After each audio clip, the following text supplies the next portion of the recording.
Hi friends, നമസ്കാരം. നമ്മുടെ ഇഷ്ടവിശേഷമായ സ്നേഹക്കൂടിൻ്റെ വിശേഷമായിട്ടാണ് വന്നിരിക്കുന്നത്. അപ്പോൾ എല്ലാവർക്കും നല്ലൊരു ദിവസം ആശംസിച്ചുകൊണ്ട് തന്നെ വിശേഷത്തിലേക്ക് പോകാം. അപ്പോൾ തുടങ്ങുമ്പോൾ തന്നെ കാണുന്നത് നമ്മുടെ പല്ലവീനെയും അതുപോലെ തന്നെ ശോഭേനെയാണ്. അവരെ ഒന്നും നമ്മുടെ വീട്ടിൽ കയറ്റി താമസിപ്പിക്കേണ്ട ആവശ്യമില്ല. അമ്മ എന്തിനാ അത് സമ്മതിക്കാൻ പോയത്? സമ്മതിക്കാതെ എന്ത് ചെയ്യും? സ്വന്തം വീട്ടിൽ ആരുമില്ലല്ലോ. ഇല്ലെങ്കിൽ ഇല്ലാത്തവർ ചെയ്യുന്ന പോലെ ചെയ്യണം. ഒരു ഹോം നഴ്സിനെ നിർത്തണം. അതുപോലെ എന്ന് ചോദിക്കുകയാണ്. നമ്മൾ എങ്ങനെയാ അവരോട് ഇതൊക്കെ പറയുന്നത്? നമ്മൾ അവരോട് പറയുന്നത് ശരിയാണോ എന്ന് ചോദിച്ചു. ഇതാണ് അമ്മയുടെയൊക്കെ പ്രശ്നം. അമ്മയ്ക്ക് അവരുടെ സ്വഭാവം അറിയാൻ പാടില്ലാഞ്ഞിട്ടാ. ഇന്ദ്രനെ പോലെ തന്നെ അപകടകാരിയാണ് ആ സ്ത്രീയും. ഇന്ദ്രൻ അങ്ങനെ ആയതിൽ ഒരു പങ്ക് ആ സ്ത്രീക്ക് അവകാശപ്പെട്ടതാ. അതെനിക്കറിയാം. പക്ഷെ എന്നാലും മാന്യത എന്ന് പറയുന്ന ഒരു സ്ഥാപനമില്ലേ?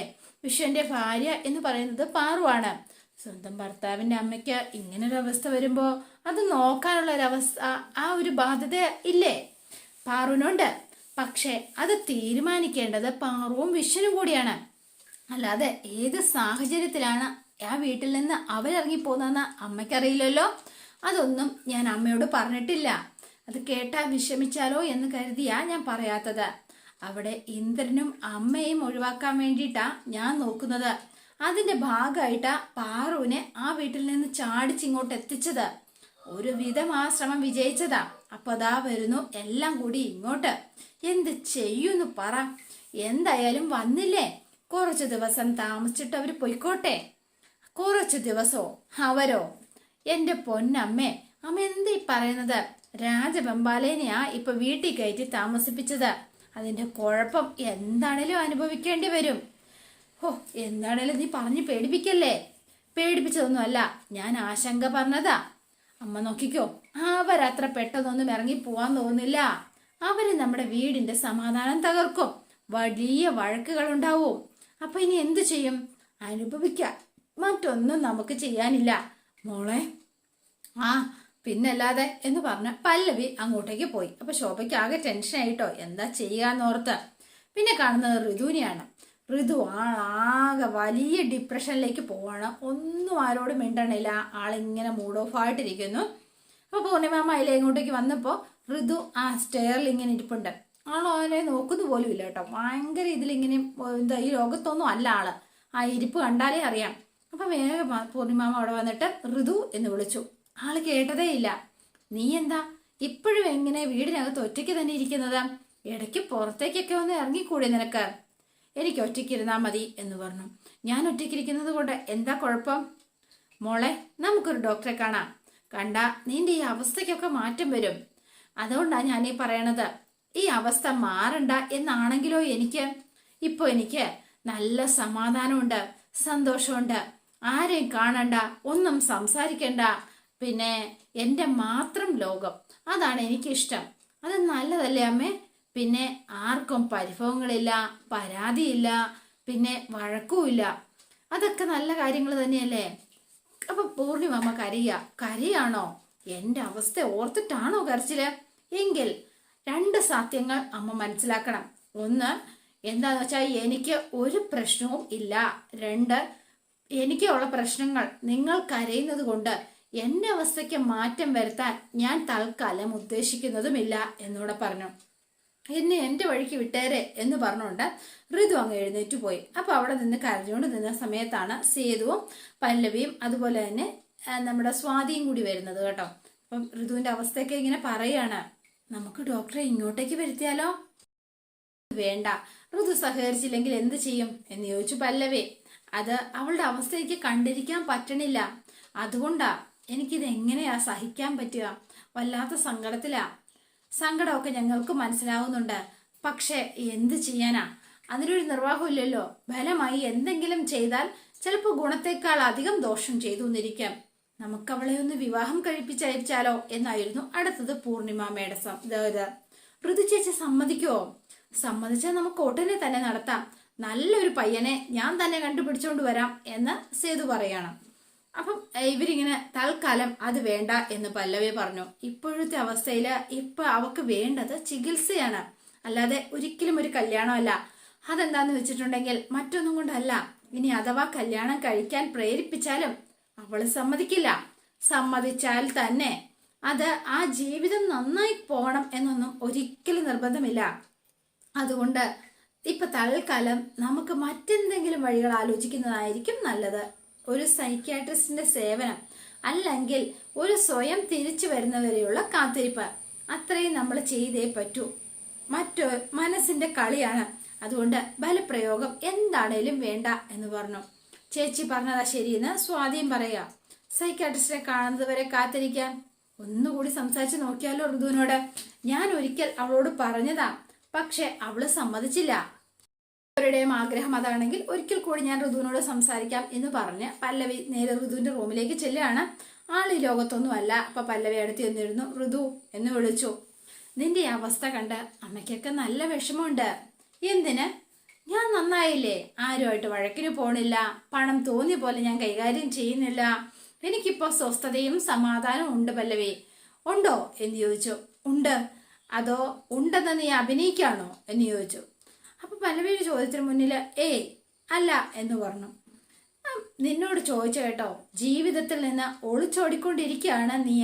അത് നീ മനസ്സിലാക്കുന്നുണ്ടോ? ഞാൻ ഒന്നും മനസ്സിലാക്കാൻ ആഗ്രഹിക്കുന്നില്ല. മനസ്സിലാക്കാൻ വേണ്ടിയിട്ടുള്ള അല്ല ജീവിതം.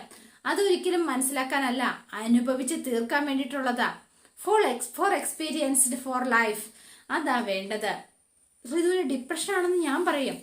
ഇത് മുൻപ് എന്നോട് പറഞ്ഞിട്ടുള്ളതാണല്ലോ. ആണെന്ന് തന്നെ വെക്കാം. പക്ഷെ അതുകൊണ്ട് എന്താ കുഴപ്പം? ഡിപ്രഷൻ ഒരു രോഗമാണ്. അതിനെ ചികിത്സിച്ച് മാറ്റാൻ സാധിക്കും. നീയും അതൊന്ന് ചെയ്യണം, ചികിത്സ തേടണം എന്ന് പറഞ്ഞു. ഒരു കൗൺസിലറെ കാണുക, കൗൺസിലിംഗ് നടത്തുക, അതല്ലേ ഉദ്ദേശിക്കുന്നത്? അതെ. എങ്കിൽ അതൊരു വഴി തന്നെയാണ്, ഞാൻ അംഗീകരിക്കുന്നു. പക്ഷേ അല്ലാത്ത വഴികളും ഉണ്ട് എന്ന് പറഞ്ഞു. മെഡിറ്റേഷൻ, യോഗ, യാത്ര, സ്പിരിച്വാലിറ്റി, അങ്ങനെ പലതും. വഴികളൊന്നും പ്രശ്നമല്ല.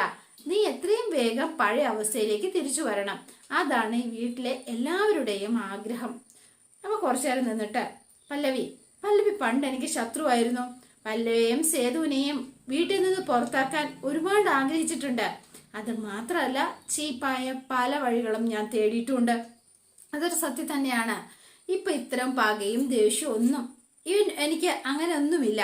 അതുകൊണ്ട് പല്ലവിക്ക് നല്ലത് ഞാൻ ഇങ്ങനെ തന്നെ തുടരുന്നതല്ലേ എന്ന് ചോദിച്ചു. എനിക്ക് വല്ലത് പൊന്നും മടവും ഇവിടുത്തെ ആളുകളുവാ. പൂർണിമാമ്മ എന്റെ അമ്മയെ പോലെയാണെന്ന് അറിയാലോ. ആ അമ്മയ്ക്കൊരു സങ്കടം ഉണ്ടാവുന്നത് ഒരിക്കലും എനിക്ക് സഹിക്കാൻ പറ്റില്ല. ഈ ലോകം, അതിലാളുകള്, ബന്ധുക്കള്, അതൊന്നും ശരിയല്ല പല്ലവി. അതൊന്നും ശരിയല്ല. ഞാനിപ്പം അതൊക്കെ തിരിച്ചറിഞ്ഞു തുടങ്ങിയിരിക്കുന്നു എന്ന് പറഞ്ഞു. ദേവി ചെയ്ത് എന്നെ ശല്യം ചെയ്യരുത്. എന്നെ എന്റെ വഴിക്കൊന്ന് വിട്ടേര്. വിട്ടില്ലെങ്കിലും ഞാൻ അങ്ങനെ തന്നെ പോകും. അതിലൊരു മാറ്റവും ഉണ്ടാവില്ല. My life, my rules, that's my policy എന്ന് പറഞ്ഞു. അപ്പൊ അത് ബ്രേക്ക് ചെയ്യാൻ ഞാൻ ആരെയും അനുവദിക്കില്ല എന്നുകൂടി കൂട്ടിച്ചേർത്തു. അത് പല്ലവിയെ പോലും. അപ്പൊ പല്ലവി കുറച്ചു നേരം അവിടെ ഇരുന്നു. അതിനുശേഷം പല്ലവി അങ്ങ് ഇറങ്ങിപ്പോയി കേട്ടോ. അപ്പൊ ഋതു പഴയതുപോലെ വീണ്ടും ആലോചിച്ച് ദേണ്ട അവിടെ ഇരിക്കുകയാണ്. എന്ത് ചെയ്യാനാ?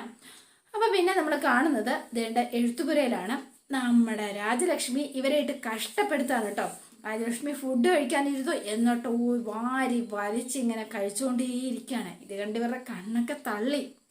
ഒന്ന് വെച്ചത് മുഴുവൻ ഒരുമിച്ച് കഴിക്കാണ് കേട്ടോ. അപ്പൊ കുറച്ച് അവിയലും ഉണ്ട്. എന്നിട്ട് ശോഭേ അവിയലാണോ? നന്നായിട്ടുണ്ട് കേട്ടോ എന്ന് പറഞ്ഞ് ഇതെല്ലാം കൂടി ഒരുമിച്ച് കൂട്ടി കുഴച്ച് തിന്നെയാണ്. അപ്പൊ ഇത് കണ്ടിട്ട് മാഷിനാണെങ്കിൽ ആകെ ഇതായിട്ട് അപ്പുറത്ത് മാറി നിൽക്കുക. ഇത്രയും രുചിയുള്ള ഭക്ഷണം കഴിച്ചിട്ട് കുറേ കാലായിട്ടോ. ചോറിടും മോളെ എന്നൊക്കെ പറഞ്ഞു. എന്നിട്ട് ചോറ് വിളമ്പ കഴിച്ചിട്ട് മതിയാവുന്നില്ല. മതി എന്നൊക്കെ പറഞ്ഞ്. അതെ ശോഭേ, നിങ്ങൾ കഴിക്കുന്നില്ലേ എന്ന് ചോദിച്ചു. ഞാൻ കുറച്ച് കഴിഞ്ഞ് കഴിച്ചോളാം. അതെ, ശരിക്കും പറഞ്ഞാൽ ബാക്കിയുള്ളവർ കഴിച്ച ശേഷമാ നമ്മൾ സ്ത്രീകൾ സാധാരണ കഴിക്കാറ്. പക്ഷേ അങ്ങനെയല്ല കേട്ടോ. എല്ലാവരും കഴിക്കുന്നതിന് മുൻപ് കഴിക്കണം. അല്ലെങ്കിലേ ഇതുപോലെ തീർന്നു പോയാൽ എന്ത് ചെയ്യും? പിന്നെ അതാണ് എൻ്റെ പോളിസി എന്ന് പറയുന്നത് കേട്ടോ. അതുകൊണ്ട് ശരിക്കും പറഞ്ഞാൽ നമ്മൾ നമ്മുടെ ലൈഫ് ആദ്യം സെല്ലാക്കണം. എന്നിട്ട് വേണം മറ്റുള്ളവരുടെ കാര്യം നോക്കാനായിട്ട്. അതുകൊണ്ട് ആദ്യം നമ്മൾ കഴിക്കണമെന്നേ. അപ്പോൾ എല്ലാവരും ഇങ്ങനെ അതിശയത്തോട് നിൽക്കുക കേട്ടോ. പടയ്ക്ക് പിന്നിൽ പന്തിക്ക് മുന്നിൽ, അതാണ് എൻ്റെ ഒരു വീക്ക്നെസ് എന്ന് പറഞ്ഞു. ആഹാ, ഈ തീറ്റ കണ്ടിട്ട് ശോഭയുടെ കണ്ണ് തള്ളി. ശോഭ പതുക്കെ മാഷിൻ്റെ അടുത്തേക്ക് പോവാട്ടോ. മാഷ് അവിടെ ചെന്നപ്പോൾ വീണ്ടും അരി വേറെ ഇടേണ്ടി വരുമോ? അതിനെന്താ സംശയം, ഇടേണ്ടി വരും എന്ന് പറഞ്ഞു. അത് മാത്രമല്ല, അവര് കഴിക്കുന്നത് കൊണ്ടൊന്നും ഞാൻ പറയല്ല മാഷേ, ഇതൊരു മാതിരി വാശി തീർക്കുന്ന പോലെ. സത്യം പറഞ്ഞാല് നമുക്കാർക്കും കഴിക്കാൻ ഒന്നും ഉണ്ടാവരുതെന്ന് തീരുമാനിച്ചുറപ്പിച്ചതുപോലെയുള്ള ഒരു പെരുമാറ്റം. അങ്ങനെ ചെയ്യും ഒരാള്? എനിക്കറിയില്ല മാഷേ, പക്ഷെ അവര് വന്നിരിക്കുന്നതേ നമ്മളെ ബുദ്ധിമുട്ടിക്കാൻ തന്നെയാണെന്നാ എനിക്ക് തോന്നുന്നത്. അവരുടെ ആ പെരുമാറ്റം കാണുമ്പോൾ എനിക്ക് അങ്ങനെ തോന്നുക. പോട്ടെ, സാരമില്ല, സഹിക്കാതെ പറ്റില്ലല്ലോ. പാറുവിന്റെ അമ്മായിയമ്മയായി പോയില്ലേ. ഈ സമയത്താണ് വിഷുവിന് ഇറങ്ങി വരുന്നത്. അപ്പൊ ഇവർ രണ്ടുപേരും സംസാരിക്കുന്നത് ഇങ്ങനെ മാറി നിൽക്കുന്നത് കണ്ടു കേട്ടോ. വിശ്വൻ ഇങ്ങനെ ചെന്ന് നോക്കിയപ്പം അമ്മയുടെ ആക്രാന്തം പിടിച്ചുള്ള തീറ്റി കണ്ടിട്ട് വിശ്വത്തിന് കാര്യമൊക്കെ മനസ്സിലായി. നേരെ നമ്മുടെ മാഷിന്റെയും അതുപോലെ തന്നെ ശോഭയുടെ അടുത്തേക്ക് വരികയാണ്. അമ്മ വീട്ടിൽ വെച്ച് ഇങ്ങനെയൊന്നും ആയിരുന്നില്ല, ഇപ്പൊ എന്താ ഇങ്ങനെയെന്നൊന്നും എനിക്ക് മനസ്സിലാവുന്നില്ല. സാരമില്ല, ഞാൻ എന്താണെങ്കിലും അമ്മയോട് സംസാരിക്കാം. അതിനെന്താ, ഞങ്ങൾക്ക് ബുദ്ധിമുട്ടൊന്നും ഇല്ല മോനെ എന്ന് പറഞ്ഞു. എനിക്ക് ബുദ്ധിമുട്ടുണ്ട്, ഞാൻ അമ്മയെ പറഞ്ഞ് മനസ്സിലാക്കിക്കോളാം. അയ്യോ അതൊന്നും വേണ്ട, ഇനി ഞങ്ങൾ പറഞ്ഞ ശേഷമാണ് ഞങ്ങൾ പറഞ്ഞു എന്നാന്ന് കരുതും. അത് വേണ്ട, അമ്മ എന്ത് വേണമെങ്കിലും കരുതിക്കോട്ടെ, പറയാനുള്ളത് പറഞ്ഞേ പറ്റൂ എന്ന് പറഞ്ഞ് വിശ്വം പുറത്തേക്ക് ഇറങ്ങി കേട്ടോ. അപ്പം മാഷിങ്ങനെ നിന്നിട്ട്, എന്തൊക്കെ പറഞ്ഞാലും രാജലക്ഷ്മിയെയും ഇന്ദ്രനെയും പോലെ അല്ല ഇവൻ നാട്ടിലുള്ളവനാ, മാന്യനാ എന്ന് പറഞ്ഞു. അതാ ഒരു ആശ്വാസം ഉള്ളത് എന്ന് മാത്രം ഇവര് പറഞ്ഞു. ഇങ്ങനെ നോക്കി നിന്നു കേട്ടോ. എന്നിട്ട് രാജലക്ഷ്മി പിന്നെയും കഴിച്ച് ഇങ്ങനെ ഇരിക്കുകയാണ്. എന്നിട്ട് ഫുഡൊക്കെ കഴിച്ച ശേഷം പുറത്തേക്ക് ഇറങ്ങിയിട്ട്, മീനവർഷം തുടങ്ങിയോ? ഇത് തുലാവർഷമാ, വേനൽ മഴയാ എന്ന് പറഞ്ഞു. സത്യം അസലൂണായിരുന്നു കേട്ടോ. എങ്ങനെ പോയാ എന്റെ കൊളസ്ട്രോളും ഷുഗറും ഒക്കെ ഒന്ന് കൂടും. കൂടട്ടെന്ന്. എന്താണെങ്കിലും ഭക്ഷണം കുറയ്ക്കാൻ ഞാൻ തയ്യാറല്ല. അമ്മയ്ക്ക് നാണമില്ലല്ലോ. നിന്റെ വീട്, അങ്ങനെ നിന്റെ ഭാര്യ വീട്, അങ്ങനെ നോക്കുമ്പോ എന്റെയും കൂടി വീട്. അമ്മയെ കയറ്റി താമസിപ്പിക്കേണ്ട ഒരാവശ്യമില്ല. എന്നിട്ടും അവര് ചെയ്യുന്നെങ്കിൽ അവര് മാന്യന്മാരാ. എന്നെയും പാറുനെയും ഓർത്ത് മാത്രമാണ് ചെയ്യുന്നത്. അമ്മ മുതലെടുക്കരുത്. എടാ, ഞാൻ കുറച്ചധികം ചോറുണ്ടോ, അതാണോ നീ ഇത്ര കുറ്റപ്പെടുത്തുന്നത്? അമ്മ എനിക്ക് നാണക്കേട് ഉണ്ടാക്കരുത്, അത് മാത്രമേ ഞാൻ ഉദ്ദേശിച്ചുള്ളൂ. അയ്യോ, ഒരു നാണക്കാരൻ. അവൻ ഇവിടെ വന്ന് താമസിക്കാം, അതിലൊരു നാണക്കേടുമില്ല. വയറിഞ്ഞ് ബാക്കിയുള്ളവൻ എന്തെങ്കിലും കഴിച്ചു പോയാ അവന്റെ മാനം പോവും പോലും. കഷ്ടം തന്നെ.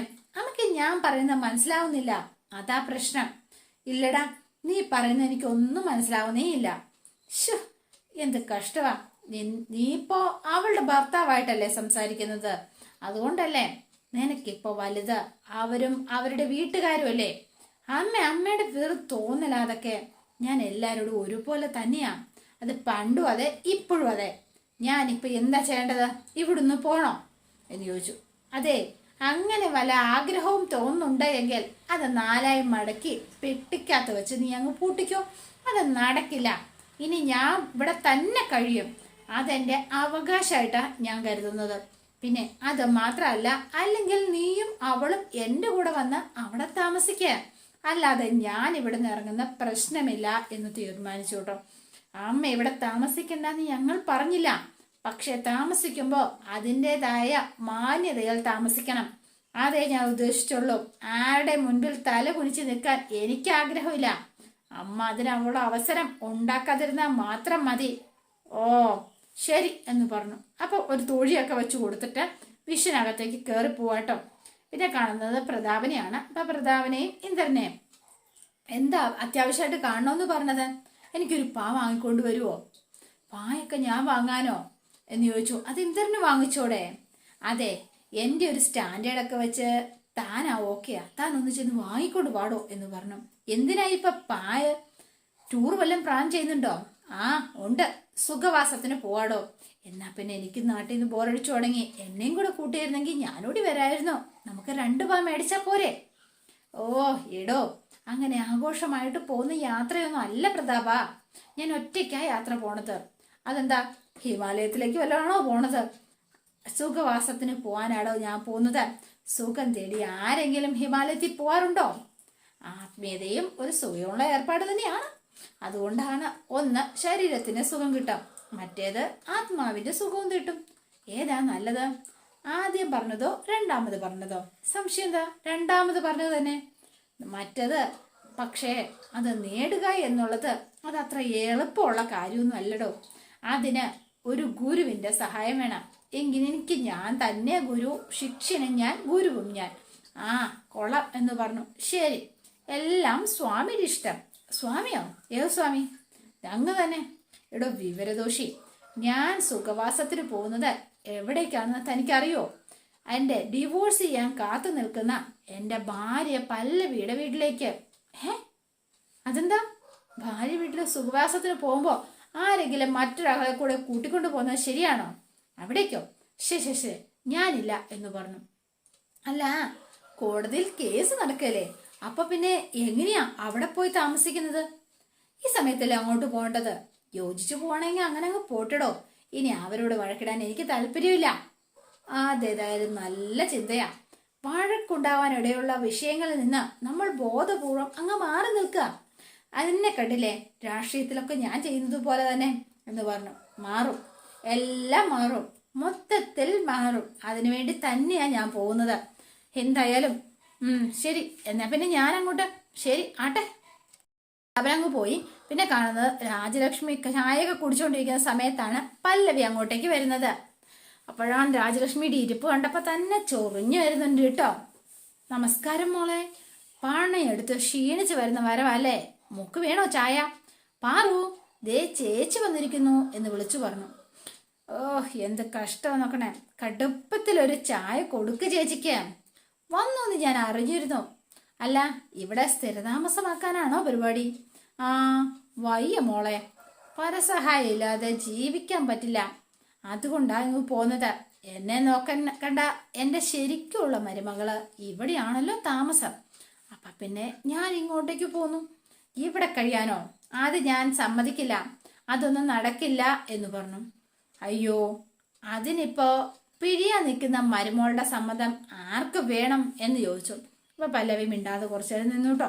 അതോടെയാണ് ഇന്നത്തെ വിശേഷം അവസാനിക്കുന്നത്. ഇനി നാളത്തെ വിശേഷം ഇതിലും ഗംഭീരാണ്.